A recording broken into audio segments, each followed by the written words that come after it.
y es momento de presentar la próxima charla titulada Una oportunidad oculta en el feedlot. Esta charla es auspiciada por Agrifirm y nos van a acompañar Javier Sabía, Country Manager de Agrifirm Uruguay, y el doctor en Medicina y Tecnología Veterinaria, bien, debí decir, y junto a él va a estar Sebastián Frade, miembro también del equipo técnico de Agrifirm Uruguay, también doctor en Medicina y Tecnología. Les damos la bienvenida. Adelante, Javier.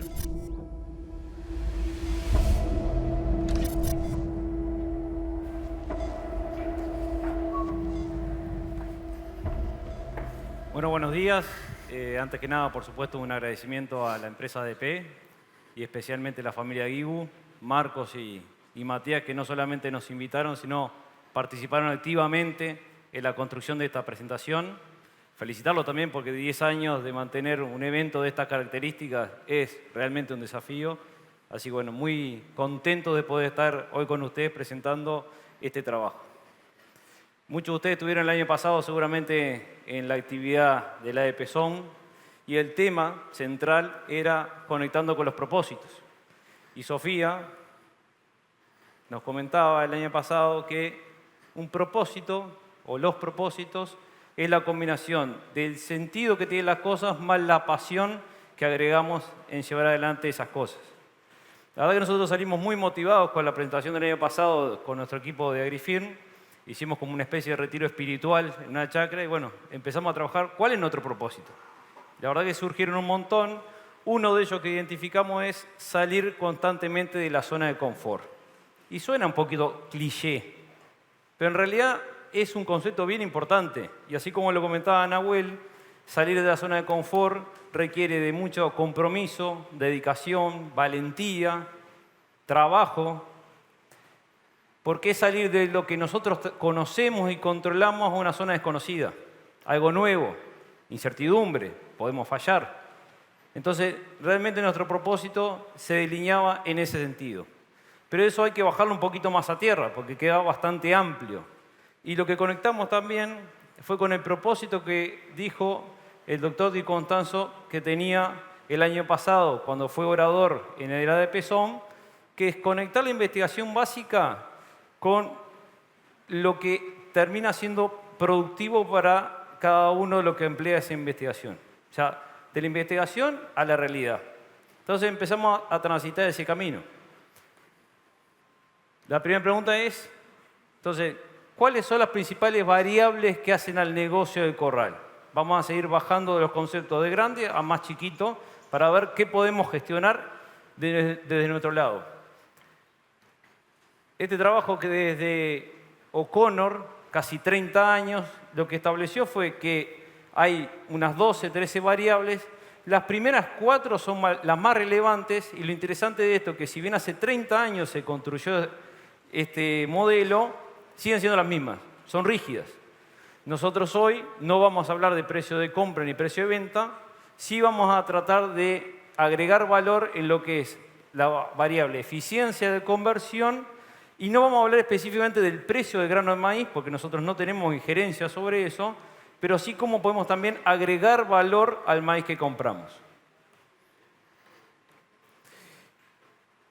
¿Qué podemos hacer para mejorar la eficiencia de conversión? Bueno, hay 4 patas que son fundamentales en un corral.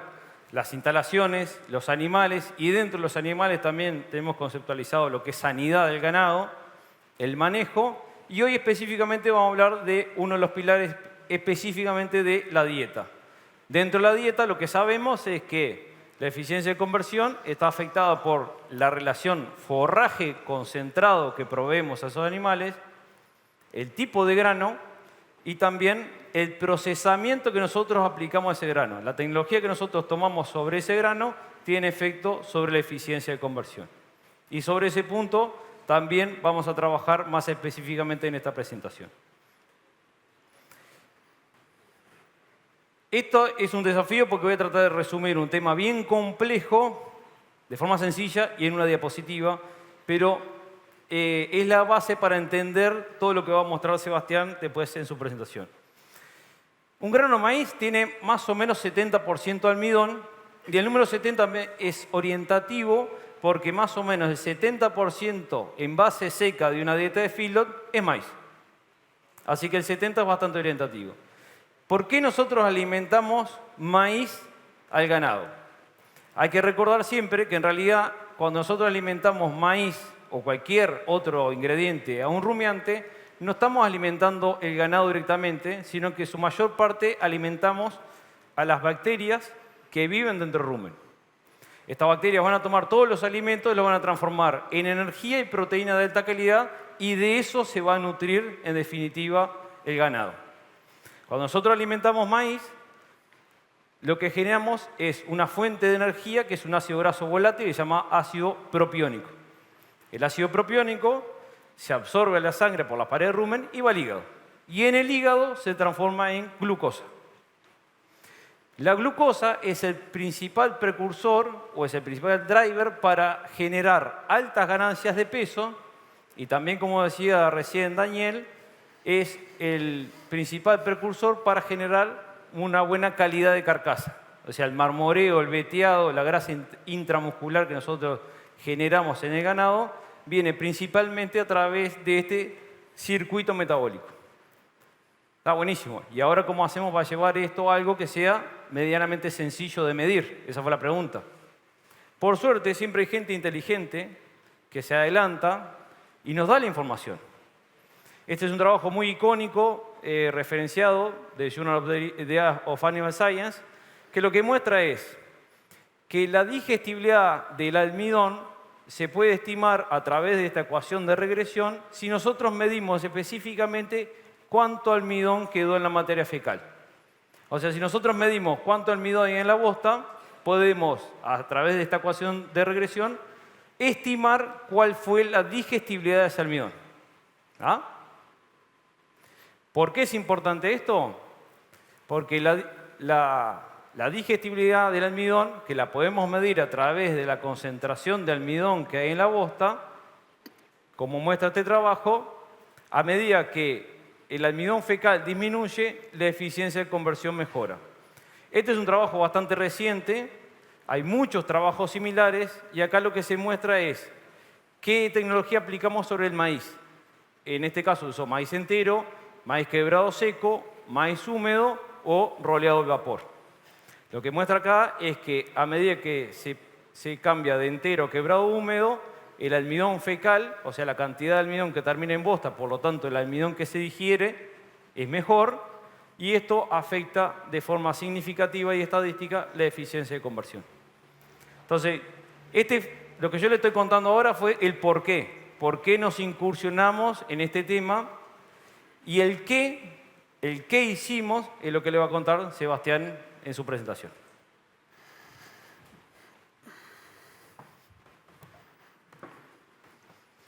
Bueno, buenos días para todos.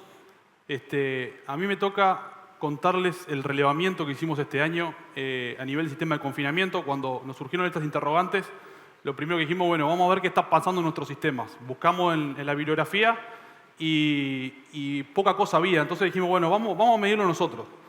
El desafío mío va a ser, en 20 minutos, sin que se duerman, tratar de concentrar toda la información que nos llevó 6 meses procesar. Contarles un poco el muestreo.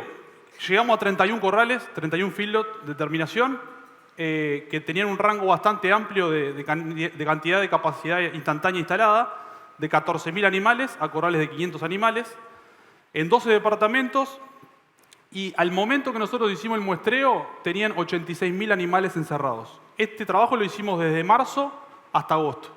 O sea que son datos bien fresquitos. Lo que hicimos fue tomar 3 corrales dentro del feedlot que estuvieran con una dieta de terminación por lo menos con 15 días. Si no están familiarizados, los corrales utilizan 3 dietas, generalmente. Una de inicio, que tiene un componente fibroso más alto, una intermedia y una final, que es la que tiene más cantidad de grano. Y tratamos de buscar animales que ya estuvieran por lo menos 15 días con esa dieta de terminación y que su rumen ya estuviera adaptado a digerir ese tipo de dietas. Y se mandaron casi 250 muestras al laboratorio nuestro, que fue la que fueron procesadas. ¿Qué medimos en los corrales? Bueno, lo primero que medimos fue características físicas del corral. ¿Cuántos metros cuadrados le estamos dando por animal? ¿Cuántos metros de frente de comedero tenemos para los animales? Después, cuánto bebedero le asignamos, el score de barro que tienen los corrales, que es una cosa que impacta mucho en la eficiencia de conversión y en la ganancia. Después relevamos datos de los animales, el peso al momento del relevamiento, el sexo que tenían, el consumo de materia seca que estaban teniendo, los días que tenían encerrados. Y después hicimos un relevamiento de alimentos, o sea, todos los alimentos que se estaban utilizando en la dieta, se tomaron muestras, se enviaron al laboratorio y se analizó orden de carga y después se fue a la dieta, en el comedero, se tomaron muestras del inicio, del medio y del final de la descarga del mixer para evaluar composición promedio de la dieta y el mezclado. Por último, relevamos la bosta, que es un poco el cerno, digamos, de esta presentación, que lo que hicimos fue sacar 5 muestras de cada corral, o sea, eran 15 muestras en total, por lo menos, se homogenizaban, esa muestra marcha refrigerada al laboratorio para medir básicamente almidón en bosta. Y después hice un score de bostas en el corral por apreciación visual, que ahora vamos a mostrar un poquito cómo se hace, y darle un puntaje a las bostas para evaluar lo que es digestión de esas dietas. Lo importante de que se lleven el concepto es que esto es una foto de un momento dado. No quiere decir que lo que vamos a pasar a mostrar ahora se mantenga en perpetuidad, digamos, que sea un dato que va a pasar. Pero esta foto nos da una idea de lo que está pasando. O sea, no nos cuenta toda la película, pero nos da una gran mano. Voy a ir de a poco. Esto fue lo que encontramos en los corrales. Las gráficas estas van de menos a más. En lo que es comedero por animal, encontramos que en espacio de corral primero encontramos que había casi unos 40 metros cuadrados por animal. La bibliografía, las recomendaciones técnicas hablan de que se recomienda en pisos de tierra unos 25 metros cuadrados. Entonces encontramos que en promedio se ubican los corrales que nosotros relevamos con un espacio amplio. Otra cosa importante es el comedero, que la recomendación también técnica anda a la vuelta de 30 centímetros por animal. Nosotros encontramos que estaba un poco por encima del promedio, con corrales que tienen muchos centímetros y otros no tanto. Esto nos da una idea que los corrales que nosotros relevamos en este momento están cómodos los animales. Y después otra cosa importante es el score de barro. No sé si recuerdan, pero fue un otoño con muchas precipitaciones. Esto afecta mucho lo que es el barro en el corral. Y encontramos un 8 centímetros promedio de barro en los corrales, con corrales que tenían casi 25 centímetros, muy complicados, pero también encontramos corrales que tenían 0. O sea, con ese nivel de precipitaciones, tiene una gimnasia muy importante en lo que es limpieza de los corrales y mantienen esto a raya, que es una cosa importante para tener buenos resultados. Con respecto a los animales, en promedio nos dio que había 200 animales por cada corral, con 480 kilos y 85 días de permanencia al momento del relevamiento. El consumo promedio nos dio 11,8 kilos. Y después el score de bostas lo tomamos de la siguiente manera. O sea, una bosta 1, nosotros le llamamos la bosta líquida, la bosta que te marca que hay un trastorno digestivo. Si no es acidosis subclínica. Es deseable que haya muy poquitas bostas de estas en el corral. Después, en la bosta 2, que es una bosta con menos consistencia, más desparramada, es común de encontrar con este tipo de dietas. Y después la bosta 3, que sería la bosta ideal, que es la bosta armada, alta, con buena consistencia. Y el promedio nos dio 3. Hay corrales en los cuales, utilizando este tipo de dietas que son concentradas, bostas un poquito más corridas, digamos, y después hay corrales que trabajan capaz con dietas un poco más fibrosas, tienen bostas un poco más armadas. Con respecto a las dietas, ¿qué nos llevamos? Bueno, que se usan dietas muy concentradas. O sea, en promedio nos dio que tiene 13% de fibra en base seca las dietas de Uruguay. O por lo menos de estos 30 corrales que son bastante representativos. Otra cosa que nos sorprendió es que se manejan niveles de proteína, estos análisis de laboratorio, 14%. Esto está un poco por encima de la recomendación técnica para cubrir el requerimiento en este tipo de categorías. Entonces, acá vemos que hay una oportunidad de mejora, sobre todo en bajar costos de dieta cuando se puede bajar el subproducto proteico que se utiliza para corregir esto. Después, otra cosa que vimos es que los minerales están cubriendo los requerimientos y los niveles de almidón que se utilizan son más que interesantes e inclusive altos comparados con otros lugares. Otra cosa que medimos, que se mide poco también en corrales, es el nivel de micotoxinas. También recuerden que fue un año bravo para el tema micotoxinas. O sea, todo lo que son maíces de segunda, muchos silos, muy cargados de micotoxina. Encontramos que en promedio se encontraban, se fue para adelante, ahí. Se encontraban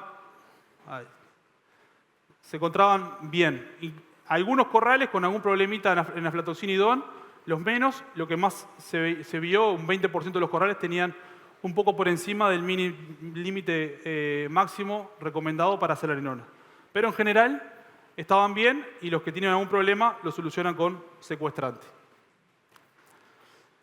Vamos a caracterizar las dietas.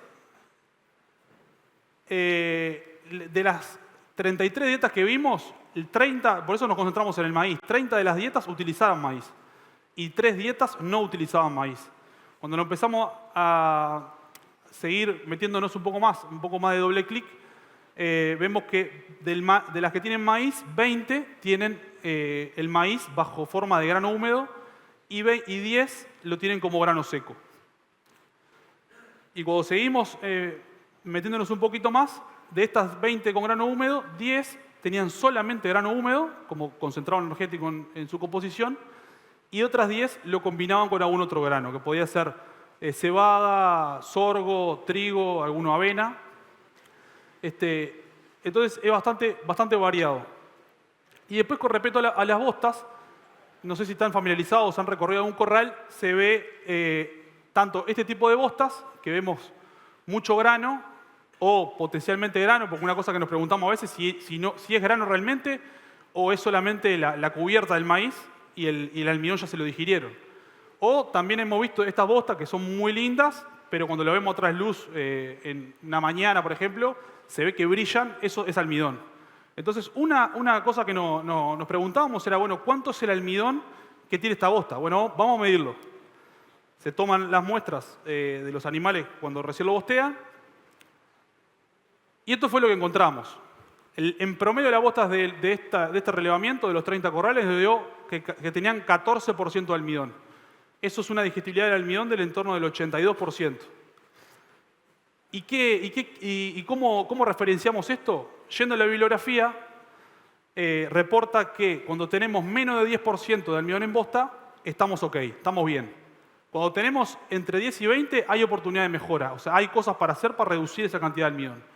Y cuando estamos por encima de 20, tenemos bastantes acciones para hacer y es importante llevarlas a cabo.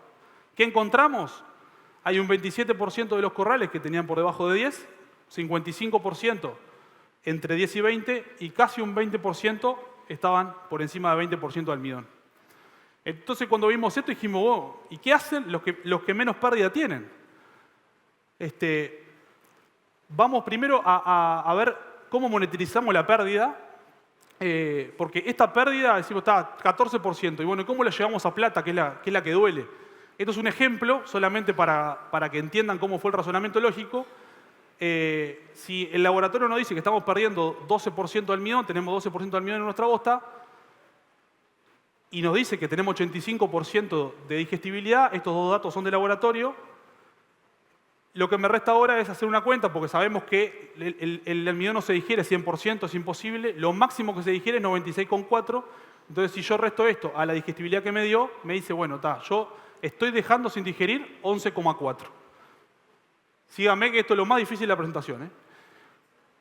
Si yo sé cuánto almidón tiene mi dieta, que también es un dato de laboratorio, tiene 50%, y sé el consumo de los animales, que todos los días le estamos entregando la comida, por lo tanto lo sabemos que estamos dejando de digerir casi 600 gramos. Llevando la cantidad de kilos de comida por el almidón, por la pérdida, llevamos que casi 600 gramos estamos dejando de ganar. Si yo le pongo un precio a mi dieta, que ahora vamos a ver cómo le pusimos costo a cada dieta, que $200 puede ser un promedio de dieta para este año, nos dio que estábamos dejando de ganar, o por lo menos, o llamado de otra manera, lucro cesante, casi 12 centavos por día. Que eso llevado a 100 días, lo llevamos a 100 días para maximizar la pérdida, digamos, maximizar la pérdida, son unos $12,5 que estamos dejando de ganar o el animal no está aprovechando en esos 100 días de confinamiento. Eso, llevado a los kilos, el mismo razonamiento llevado al promedio, nos dio que casi en el promedio de los corrales 900 gramos de dieta no se estaban digiriendo. Por ese razonamiento del almidón en bosta y los kilos de consumo en cada corral. Y cuando le pongo precio a esas dietas, nosotros lo que hicimos, en estas 33 dietas usaron 40 insumos diferentes, fibrosos, proteico, energético, premezclas, etc. Le pusimos precio a todos esos insumos para todas las dietas igual, el mismo precio, y para que tengan de referencia utilizamos $180 la tonelada de maíz en base seca. Eso es humedad cero. Nos da que en promedio las dietas de este relevamiento valieron $195 la tonelada, donde la mayoría se ubican por debajo de $210. Y cuando llevamos estas pérdidas de dieta a través del almidón a dinero, lo que vemos es que el promedio nos da que estamos dejando de ganar casi $17. Con algunos corrales que están dejando de ganar casi $38 y corrales que prácticamente no tienen pérdidas. O sea, trabajan muy eficientemente. Estos $17, para los que no están familiarizados capaz con los números del corral, nosotros manejamos una base de datos interna y nos da que en los últimos 3 años y medio el margen neto del corral anda a la vuelta de $80. Esto representa prácticamente un 25% del margen. O sea, si habrá que trabajar en este sentido. Entonces, viendo esto, decimos, bueno, ¿quiénes tienen las menores pérdidas? Volvemos al mismo gráfico que veíamos recién. De las 33 dietas vimos que las que tienen maíz pierden un 14% de almidón y las que no tienen maíz pierden un 15%. Cuando me meto en las dietas de maíz, veo que las dietas de maíz grano húmedo pierden un 11% y las dietas de maíz grano seco 19%. O sea, acá ya se marca una diferencia. Y cuando me meto más aún, veo que las dietas con maíz grano húmedo solamente tengo pérdida del entorno del 9%. Y mientras que cuando la mezclo con algún otro grano, que puede fallar también el procesamiento, tengo pérdidas del entorno del 13%. Entonces, cuando vimos esto, dijimos, bueno, vamos a ver qué humedad tienen las dietas que tienen mejores, qué humedad tienen en el maíz las dietas que tienen mejores lucros cesantes o menores lucros cesantes, digamos. Entonces, lo que vimos, ordenamos las dietas de menor lucro cesante a mayor lucro cesante, y lo que encontramos empíricamente es que las dietas que tienen menor lucro son las que tienen maíces de mayor tenor de humedad, en torno de 31% en promedio. Después tenemos un promedio que está ahí entre San Juan y Mendoza, que tiene tienen pérdidas promedio y tienen un maíz de 23%. Y los que más pérdidas tienen son los que tienen maíces ahí, ni húmedo ni seco. También lo que vimos es que existen algunos corrales, por ejemplo que tiene humedad del maíz en el entorno de 30 y tiene pérdidas potenciales altas. Eso también empiezan a jugar otros factores que no fueron analizados en este relevamiento, pero son cosas para seguir trabajando, que es el procesamiento de ese maíz. Acá vemos 2 maíz de grano húmedo diferentes con nivel diferente de procesamiento. Seguramente este maíz esté más cerca de acá y este maíz esté más cerca de acá. Entonces, no solamente la humedad del maíz nos afecta, sino también el procesamiento que tenga ese maíz. Por último, dijimos, bueno, de esta visión empírica, no se asusten con estas gráficas, con esta visión empírica vamos a ver si estadísticamente hay alguna correlación. Ahí recurrimos a Alfredo y Constanzo, como dijo Javier, y él nos ayudó en lo que es análisis estadístico de los datos a través de SAS y encontró que existe alta correlación estadística entre la humedad del maíz, o sea, a mayor humedad del maíz, menor almidón en bosta tengo, por ende tengo una mejor digestibilidad de ese maíz, y eso me repercute en tener un menor lucro cesante. O sea, correlaciona muy bien lo que es humedad del maíz con estas variables.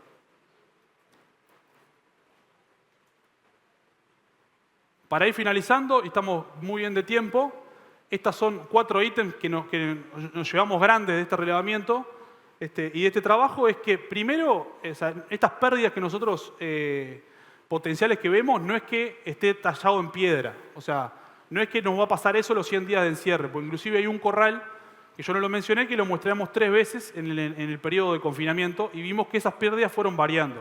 De 3% de almidón a 10%, después en otro momento pasaron a otro grano, pasaron a 15%. Entonces, es importante no tomar este dato como absoluto, pero sí nos orienta a que hay cosas para hacer. Después, otra cosa importante es que cuando trabajamos con maíces en la vuelta del 30%, inclusive algunos que usan maíces con un poquito más de mayor humedad, eso nos permite por lo menos asegurar o tenemos mucho más chances de tener menos almidón a la bosta y por ende mayor degradabilidad de ese almidón. O sea, y después, estas pérdidas ocultas pueden ser en unos lugares potencialmente altas. Lo importante de esto es que se pueden medir. O sea, hay herramientas para medirlo. Un análisis de un almidón en bosta ronda los $80 más o menos la muestra. Es muy sencillo de tomar la muestra y tenemos por lo menos una foto de qué nos está pasando. Muchas veces nos concentramos en los alimentos, en la materia seca y no estamos evaluando este tipo de cosas. O sea, las herramientas están disponibles. Lo que estamos tratando de hacer o que se lleven hoy es que estamos generando información. O sea, si no la hay, la tenemos que generar, obviamente siempre en pos de mejorar la eficiencia de estos sistemas que al ser intensivos, cualquier cosa que se vaya modificando van afectando esta eficiencia. Y para terminar, no menos importante, siempre agradecer tanto a los productores, que hay muchos acá, que estuvimos conversando hoy, que nos abrieron las puertas de sus corrales y a sus equipos de trabajo fundamental, nos dejaron trabajar, tomar las muestras, estar presentes. Después a los compañeros de AgriFirm, que muchos nos acompañan hoy acá, que fuimos los encargados de hacer este relevamiento que llevó bastante trabajo, y al personal de laboratorio también de AgriFirm que hizo todo lo que es procesamiento de estas muestras. Al profesor Alfredo Icotanzo, que también nos orientó, nos dio una mano para lo que es el análisis de estos datos, que a veces complica un poco y estuvo siempre firme al pie del cañón para acompañarnos. Y obviamente al equipo de ADP, la familia Guibu, por darnos la derecha para mostrar estos datos y dejarnos darle ese disparo a la luna. Muchas gracias.